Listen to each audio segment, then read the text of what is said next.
Friends, मैं आपका mentor के सिंह और आज हम पर्यावरण का भाग देखेंगे। यानी कि हम सीटेट के पेपर वन का पर्यावरण का यानी कि ईवीएस का भाग देखेंगे। तो ईवीएस का भाग में चलिए तो शुरू करते हैं समय व्यर्थ न करते हुए, क्योंकि ईवीएस का भाग आपको इम्पोर्टेंट है। और ईवीएस में जो क्वेश्चन आते हैं वो होते हैं एनसीईआरटी के बेस्ड।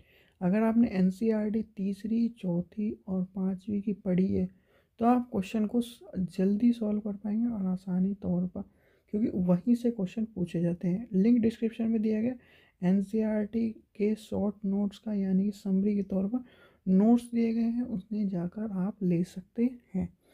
तो चलिए क्वेश्चन नंबर पहला करते हैं। 61, पर्यावरण अध्ययन की प्रकृति निम्नलिखित में समर्थ नहीं करती। तो भाई किसका समर्थन नहीं करते? बच्चों कम गलतियां करें, यानी कि बच्चे अगर गलतियां नहीं करेंगे तो वो सीखेंगे नहीं। तो यानी कि ऑप्शन नंबर पहला हो जाएगा इसका आंसर। क्वेश्चन नंबर 62 देखते हैं। एक शिक्षार्थी ने कक्षा 4 के शिक्षार्थियों को पढ़ने के लिए पौधे अंतर्वस्तु का चयन किया। इसमें सीखने के लिए निम्नलिखित में क्या है? तो समूह के पत्तियों का संग्रह करेंगे, पत्तियों के आकार और यानी कि इस तरह का क्वेश्चन आपको पहले भी देखने को मिला है, इससे पहले वाले पेपर में। तो इसमें क्या होगा, इसका हो जाएगा। यानी कि आगे पढ़ लेते हैं तीसरा पॉइंट भी।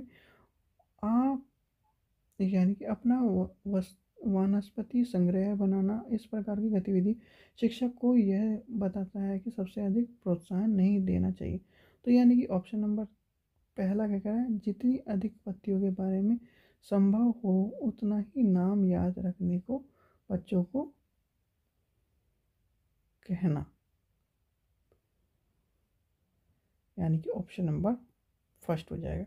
भाई इस तरह के आपने भी खुद करे होंगे, आपके टीचर आपको कहते होंगे, यानी कि प्रोजेक्ट में आपने कभी ना कर, जैसे यूपी बोर्ड के बच्चे हैं, यूपी बोर्ड के बच्चे ज़रूर होंगे, और यूपी बोर्ड के या सीबीएसई के बोर्ड के बच्चे, सीबीएसई बोर्ड के बच्चों ने भी किताब में कभी ना कभी अपने गेहूँ, चावल, दाल जरूर चिपकाए होंगे। और वो चिपकाने का वो एक प्रोजेक्ट था। कौन सी क्लास में था मुझे भी कमेंट सेक्शन में बताना कि कौन सी क्लास में आपको उस तरह का प्रोजेक्ट मिला है।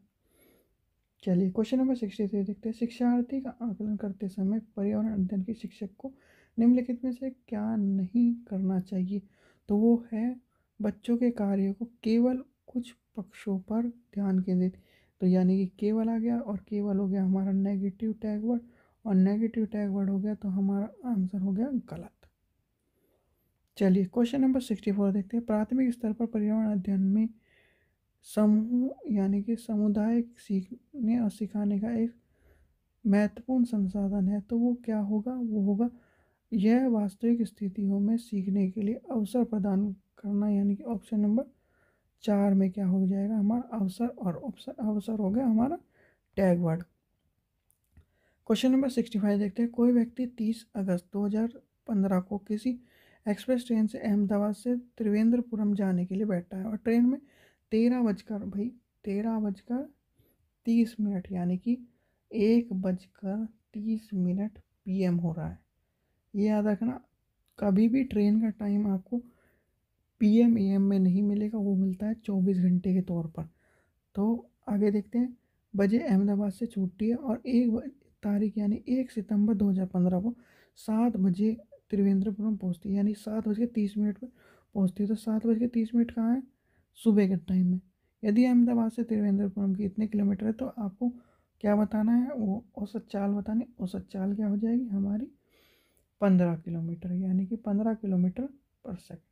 यानी ऑप्शन नंबर 2 हो जाएगा इसका आंसर। क्वेश्चन नंबर 66 क्या कहते हैं? गुरप्रीत पहली बार रेलगाड़ी से दिल्ली से चेन्नई गई। अपनी रेल यात्रा में अपनी गाड़ी के द्वारा निम्नलिखित में कौन सी नदी पार करने का संभावना नहीं है? भाई नदी संभावना नहीं है, सीधे सीधे गंगा आ जाएगा। और कहाँ पर? दिल्ली से चेन्नई जा रहा है वो, तो चेन्नई जा रहा है तो गंगा नहीं पार करेगा। चलिए क्वेश्चन नंबर 67 देखते हैं। हमारे देश में निम्नलिखित कौन सा स्थान ठंडा रेगिस्तान माना जाता है? तो ठंडा रेगिस्तान आपको पता ही है, लद्दाख है। और चौथी क्लास की यानी क्लास फोर्थ की आपको और फिफ्थ में दोनों में आपको कौन सी ये वाला क्वेश्चन का आंसर मिलेगा ही मिलेगा, यानी कि लद्दाख से रिलेटेड बात बताइए। तो इसलिए मैं कह रहा हूँ आप एनसीईआरटी की जो शॉर्ट नोट्स के तौर पर आपको पूरे एक एक चैप्टर का खोल खोल के समरी के तौर पर दिया गया है, उसे बुक को ले लीजिए, लिंक डिस्क्रिप्शन में दिया गया है। क्वेश्चन नंबर 68 देखते हैं। कक्षा 5 के पर्यावरण अध्ययन की पाठ्य पुस्तक एक पाठ उसी से ठंडा यानी कि उसी से ठंडा उसी से गर्म डॉक्टर जाकिर हुसैन द्वारा लिखी गई एक कहानी। उन्होंने एक बच्चे के लिए ऐसा कोई कहानी लिखी है अपनी मृत्यु के समय। वह कौन सी है? तो वो थे भारत के राष्ट्रपति, यानी कि वो कौन थे? भारत के राष्ट्रपति थे। चलिए क्वेश्चन नंबर 69 देखते हैं। खाद्य संरक्षण यानी कि खाद्य संरक्षण के लिए एक आपको पता होना चाहिए, ये जो खाद्य संरक्षण है इंग्लिश में जब आप पढ़ेंगे तो दो चीज़ों का ध्यान रखना, एक फूड चेन, फूड वेब और फूड साइकिल, मतलब तीन चीज़ों का ध्यान रखना।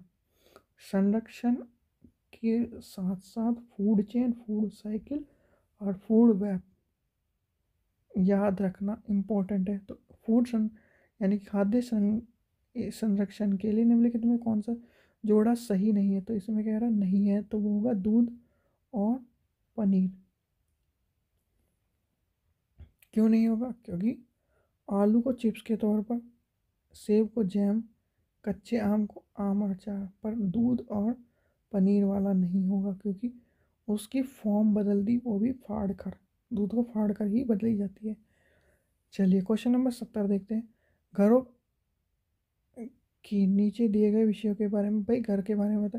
निचली मंजिल में कोई खिड़की नहीं है, पेड़ के तने के ऊपर खड़ा बने, तो पेड़ के तने के बने लकड़ी बने ढालू छतें हैं, पत्थरों के खंभों पर जमी लगभग 10 से 12 फुट ऊंची है। सातवां है यानी तीसरा पॉइंट, तो ये कह रहा है, चौथा पॉइंट क्या कह रहा है? पत्थर गारा और चूने से बनी मोटी दीवार है, लकड़ी परसदार है। तो लेह और लद्दाख के घरों में ऊपर दिए कौन से? बस सीधी सीधी बात हो जाएगी, ए बी नहीं होगा, डी, यानी कि A B, sorry A D और ई, ये ये ये। चलिए आगे चलते हैं। क्वेश्चन नंबर 77 देखते हैं। निम्नलिखित का अध्ययन कीजिए। कौवा पेड़ की ऊंची डाल पर अपने घोंसले बनाता है। इस घोंसले को बनाने के लिए कई प्रकार की चीज़ें, यह तक कि वह लकड़ी की शाखा और लोहे के तार से बनाता है।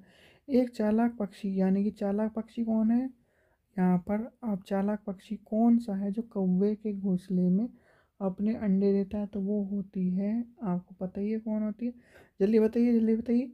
तो सीधी बात है, किसकी बात कर रहा है वो? कोयल की बात कर रहा है। जितनी सुरीली उतनी चालाक, याद रखना ये जो क्वेश्चन है, जितनी सुरीली उतनी चालाक। अगर आपको समझ में ना आए तो क्या होगा? कोयल, कौवे के घोंसले में कोयल देती रखती है अंडे, और कौवा उसे सेता है, और सेने के बाद जब को कौन बन जाती है? कोयल बन के बच्चे निकल जाते हैं, तो वो फिर वही, इसलिए कहते हैं जितनी सुरीली उतनी चालाक, याद रखना। क्वेश्चन नंबर 72 देखते हैं। निम्नलिखित में कौन से बीज नहीं होते? तो वो है साबूदाने का बीज नहीं होता, यानी कि ऑप्शन नंबर 3। क्वेश्चन नंबर 73 देखते हैं। रोहन अपने परिवार के साथ केरल जाता है, वहाँ उसे ऊंचे वृक्ष दिखाई देते हैं, तो उनके गृह नगर शिमला में ऊंचे वृक्ष से भिन्न है। उस केरल के, भाई सीधे सीधे बात है, केरल में जाओगे नारियल ही तो मिलेगा वहाँ पे, यानी कि ऑप्शन नंबर कौन सा? सेब मिलेगा, और सेब का पेड़ छोटा होता है, नारियल का पेड़ बड़ा होता है, यानी कि वो कहाँ का बात कर रहा है? शिमला। और शिमला में क्या होता है? सेब होता है, और सेब के पेड़ होते हैं छोटे, और लंबे लंबे पेड़ होते हैं नारियल के या खजूर के। चलिए क्वेश्चन नंबर 74 देखते हैं। बच्चों के द्वारा सब्जी बाजारों से इकट्ठे की जा गई है, निम्नलिखित सामग्रियों में से कौन सी पहचाने की भीतर बीज होता है? आलू, टमाटर, नाशपाती, चीकू, भिंडी, करेला, प्याज और खीरा। भाई किस में बीज नहीं होता? आलू में नहीं मिलेगा, नाशपाती, ना, देखिए खीरे में बीज होता है, प्याज में नहीं मिलेगा, करेले में बीज होते हैं, भिंडी में बीज होता है ऐसे तो, टमाटर में भी बीज होता है, यानी कि आलू नहीं बचा, यानी कि कौन सा हो गया, टमाटर, नाशपाती, चीकू, चीकू में भी बीज होता है, और बच्चा इसका आंसर हो जाएगा तीसरा, यानी कि ऑप्शन नंबर तीसरा, टमाटर, नाशपाती, चीकू, भिंडी, करेला और खीरा। आलू छोड़कर सारे ही हो जाएंगे। क्वेश्चन नंबर 75 देखते हैं। नीता आंध्र प्रदेश जाती है और 2 साड़ी खरीदती है जो खास तौर पर वहाँ की बनी भाई सीधे सीधे पोचमपल्ली और कलमकरी, यानी कि इन साड़ियों को खरीदती है, यानी कि ऑप्शन नंबर पहला पोचमपल्ली याद रखना। और पोचमपल्ली आपसे क्वेश्चन भी पूछा जाता है कि पोचमपल्ली है कहाँ, तो पोचमपल्ली आपको पता होना चाहिए आंध्र प्रदेश में है।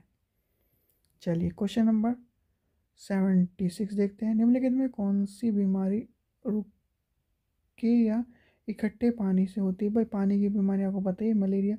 पानी की 2 बीमारी हैं, एक होता है जिसमें मलेरिया चिकनगुनिया और डेंगू होता है, एक होता है हैजा पैजा जो पीने से होता है और जो रुकने से होता है, यानी कि होंगे दोनों पानी से ही। चलिए क्वेश्चन नंबर 77 देखते हैं। निम्नलिखित में कौन सा जोड़ा ठीक है, तो वो भाई आसाम बिहू में होता है। आसाम का फेस्टिवल है बिहू, यानी कि बिहू आसाम में होता है। और बिहू कब होता है, कमेंट सेक्शन में मुझे बताइए कि बिहू कब होता है और बिहू कब होता है, ये क्वेश्चन पूछा गया क्वेश्चन है। चलिए क्वेश्चन नंबर 78 देखते हैं। एलेक्स क्वेश्चन नंबर 78 है। एस्किमो अपने घर इग्लू का निर्माण बर्फ से करते हैं, इसका क्या कारण है। भाई पहली बात तो एस्किमो पता होना चाहिए आपको, ठीक है। एस्किमो किसे कहा जाता है, आपने देखा होगा ये पिक्चर, इग्लू वाली पिक्चर ज़रूर देखी होगी। इग्लू आपको ऐसा घर सा होता है, उसके छोटा सा गेट होता है इस तरह से, और वो गेट से अंदर जाके तब रहना पड़ता है, बर्फ़ का बना होता है इग्लू। और एस्किमो होता है, आपने देखा होगा इसके आगे कभी छोटे वो जो हुडी टाइप नहीं होती जैकेट, जिसमें टोपा उपा लगा रहता है, उसको पहन के जैकेट वॉकेट, तो इस तरह के जो वो होते हैं उन्हें कहते हैं स्कीमो, और स्कीमो वहीं के लोगों को कहते हैं। तो इसका आंसर क्या होगा, तो ये क्या कह रहा है, इग्लू का निर्माण बर्फ़ से किया जाता है। इसका कारण भाई सीधी सीधी बात है, इसलिए किया जाता है क्योंकि जिससे बर्फ़, देखिए आपको मैंने अभी चित्र बना के दिखाया, चलिए आपको मैं ऊपर भी आंसर ही लेके चलता हूँ, क्योंकि वो बर्फ़ से हवा अंदर ना जाए इसलिए बनाया जाता है। हाँ वही है इसका आंसर, देखिए बर्फ़ की दीवार के बीच मौजूद हवा अंदर की गर्मी को बाहर जाने से रोकता है। देखिए ये है इग्लू का चित्र, इतना सा छेद होता है, यानी कि एक आदमी अंदर चल जाए इस तरह से होता है, ठीक है। छोटा सा छेद होता है और उसमें अंदर जगह होती है, तो इसका जो छेद इसलिए छोटा करा जाता है जिससे, और वो भी ज़मीन से थोड़ा नीचे, जिससे कि जो बाहर की ठंडी हवा है वो अंदर ना जाए, तो इसलिए इग्लू का इस तरह से निर्माण किया जाता है। क्वेश्चन नंबर 79 देखते हैं। निम्नलिखित में कौन सी विशेषता बरगद के पेड़ की जड़ों की नहीं होती, तो नहीं होती क्या होते हैं, जड़ें भोजन का भंडारण करती है, यानी कि ऑप्शन नंबर 3 हो जाएगा गलत। क्वेश्चन नंबर 80 देखते हैं। एक यानी नवयुक्त पर्यावरण अध्ययन के शिक्षक के बारे में पढ़ने से पहले आप सबसे पहले प्राथमिकता होनी चाहिए, भाई सबसे पहले प्राथमिकता होगी सामाजिक संस्कृति की परफॉर्मा या विवरण, यानी कि एक तरह से तैयार करना, ऑप्शन नंबर 3 हो जाएगा इसका आंसर। क्वेश्चन नंबर 81 देखते हैं। कविता और कहानी पर्यावरण अध्ययन की अंतर्वस्तु को पढ़ने और प्रभावशाली है, ऐसा इसलिए है क्योंकि कविता और कहानी क्या होती हैं,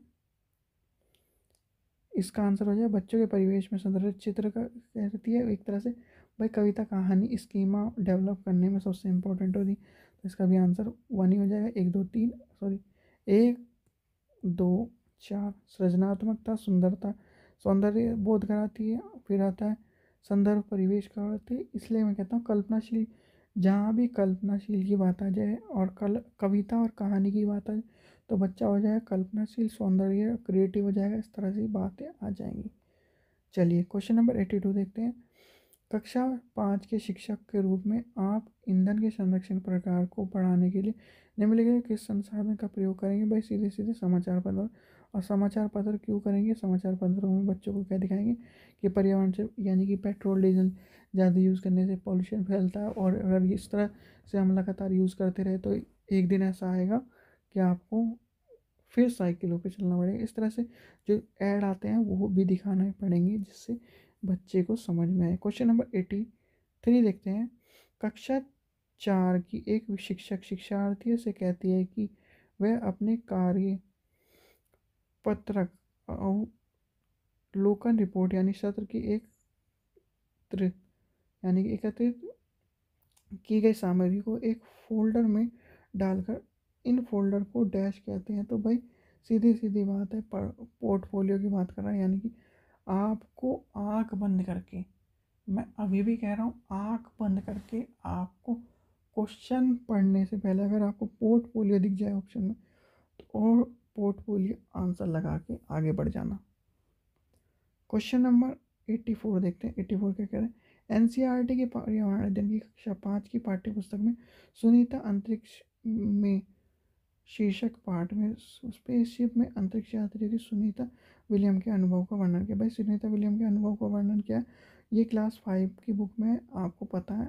और सुनीता विलियम कहाँ की निवासी थी? तो भारत की थी। और भारत में कहाँ की निवासी थी? तो कमेंट सेक्शन में बताएं। चलिए, तो इसका आंसर होगा और क्या है?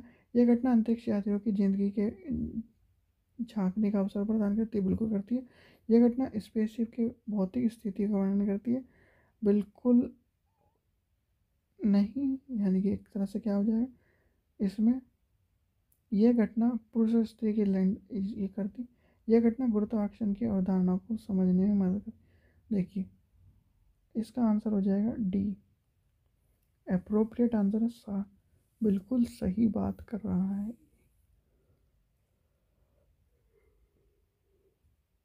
क्योंकि इसमें क्या गया है, चैप्टर की बात कही गई और चैप्टर में गुरुत्वाकर्षण के बारे में बात बताई गई है, ना कि लिंग इस तरह की बातें बताई गई। चलिए क्वेश्चन नंबर 85 देखते हैं। पर्यावरण अध्ययन के एक शिक्षक निम्नलिखित कारणों में से अपनी कक्षा का प्रारंभ कुछ मुख्य प्रश्न पूछते हुए करते हैं। सबके कम प्राथमिकता वाले प्रश्न कौन से? भाई सबसे शिक्षार्थियों की चिंतन सीमित किया जा सकता है, यानी कि सीमित किया जा सकता है, तो सीमित हमें नहीं करना, यानी कि ऑप्शन नंबर 4 हो जाएगा। क्वेश्चन नंबर 86 देखते हैं। किस क्रियाकलापों के लिए समूह बनाते हैं? और सामाजिक अध्ययन के शिक्षक को चाहिए कि सभी प्रतिभागियों को सहभागिता और सहयोग सुनिश्चित कराना, यानी ऑप्शन नंबर 4 हो जाएगा इसका आंसर। चलिए नेक्स्ट देखते हैं। नेक्स्ट क्या कह रहा है? क्वेश्चन नंबर 87 देखते हैं। प्राथमिक स्तर पर पर्यावरण अध्ययन की पाठ्य पुस्तक में निम्नलिखित में कौन सी विशेषता नहीं होती? भाई नहीं होती, क्या होती है? ऊपर चलिए। परिभाषा, देखिए परिभाषा आ गई, परिभाषा और अमूर्त अवधारणा की बात आ गई, तो ये पाठ्य पुस्तक के लिए इम्पोर्टेंट नहीं होंगी। ठीक है, चलिए आगे चलते हैं। क्वेश्चन नंबर 88 देखते हैं। पर्यावरण अध्ययन के शिक्षण के संदर्भ में एनसीएफ 2005 निम्नलिखित में किस प्रभावित प्रस्तावित नहीं करता, यानी कि एक तरह से और नहीं वाली बात है, तो वो है तकनीकी शब्दों से परिचित कराना, यानी कि ऑप्शन नंबर 3। चलिए क्वेश्चन नंबर 89 देखते हैं। प्राथमिक स्तर पर शिक्षार्थियों के मानचित्र बनाने और समझने के लिए निम्नलिखित में कौन सा कौशल का विकास की आवश्यकता है? तो इसका आंसर होगा स्थानों की सापेक्ष स्थिति, स्थानों की सापेक्ष दूरी और दिशा, प्रतीकों और पैमानों की समझ, यानी कि ऑप्शन हो जाएगा इसका और A B C, option number 2 हो जाएगा इसका आंसर। क्वेश्चन नंबर 90 देखते हैं। प्राथमिक कक्षाओं में पर्यावरण अध्ययन के पढ़ाने के लिए निम्नलिखित में कौन सा उद्देश्य संबंधित नहीं है? तो इसका आंसर हो जाएगा विज्ञान के आधारभूत प्रत्ययों और सिद्धांतों को रटना, याद करना, लेना, यानी कि नहीं आ गया और नहीं आ गया तो याद करना, और रटने वाली बात होगी तो वो हो गया नेगेटिव टैग वर्ड, और इसका आंसर होगा ये। ठीक है बच्चों, तो इसी तरह की और वीडियो देखने के लिए आपको पहले तो चैनल को सब्सक्राइब करना है और चैनल को सब्सक्राइब करने के बाद आपको नोटिफिकेशन का वीडियो भी यानी कि नोटिफिकेशन की बेल को दबा के रखना है, और नोटिफिकेशन मिलता रहे और आपके फ्रेंडों को मिलता रहे। ज़्यादा से ज़्यादा वीडियो को शेयर करना है, जिससे शेयर करने से आपके फ्रेंड को भी हमारे साथ जुड़े और उनको भी लाभ मिलता रहे। आशा करता हूँ आपको वीडियो पसंद आई। वीडियो पसंद लाइक करें, शेयर करें, चैनल को सब्सक्राइब करके रखें, जिससे इस तरह की वीडियो ज़्यादा से ज़्यादा आपको मिलती रहे। Thank you.